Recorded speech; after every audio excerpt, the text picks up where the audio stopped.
நாம எல்லா ஒரு விஷயத்தை புரிஞ்சுக்கிறோம். விஜய் மேல குற்றம் சாட்டுறோம், விஜய் தான் அக்யூஸ் நம்பர் 1. அந்த கருத்தை நான் ஏத்துக்க மாட்டேங்க.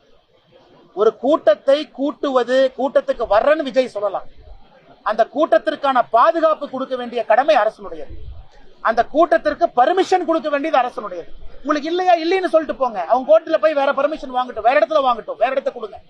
அதனால் விஜய் அவர்களை பொறுத்தவரை இந்த கூட்டத்துக்கு நான் கூட்டுனே, நான் வந்தேன், அவருக்கு எல்லா உரிமையும் இருக்கு. அவரை பார்ப்பதற்கு மக்களுக்கு உரிமை இருக்கு. 1000 பேர் வரலாம், 10,000 பேர் வரலாம், 10 லட்சம் பேர் வரலாம், அவங்களுக்கு உரிமை இருக்கு. இந்த இடைப்பட்ட தரகர் யாருன்னா அரசு. அரசு இங்கே பொறுத்தவரை தரகர வேலையை செய்யணும். விஜய் அவர்களுக்கு அனுமதி கொடுக்கணும், வர்ற மக்களுக்கும் பாதுகாக்கணும்.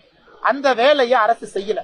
விஜய் அவர்களுக்கும் சரியான முறையில் அனுமதி இல்லை, வந்த மக்களுக்கும் சரியான முறையில பாதுகாப்பு கொடுக்கல. அரசை பொறுத்தவரை 2 இடத்திலும் தோத்திருக்கிறாங்க.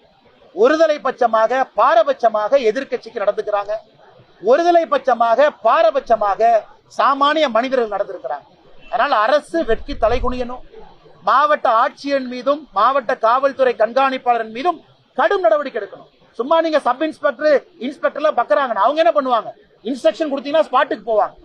எஸ்பி 10,000 பேர் 20,000 பேர் வர்றாங்கன்னா ஸ்பாட்ல எஸ்பி டிஐஜி இருக்கணும் இல்லைங்கன்னா அவங்க வந்து நிக்கணும் இல்ல, அவங்க இருக்கணும் இல்ல. ஓ, எதிர்கட்சி கூட்டம், நம்ம ஸ்பாட்டுக்கு போனா நம்மளை சஸ்பெண்ட் பண்ணிடுவாங்க.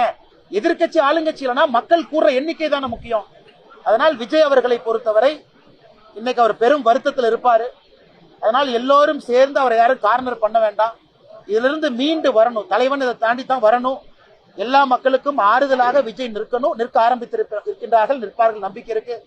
3வது, தன்னுடைய பயணத்தினுடைய வடிவமைப்பை மாற்றணும். இந்த வீக்கெண்டு சனிக்கிழமை குழந்தைங்க வர்றதை அவாய்ட் பண்ணணும்.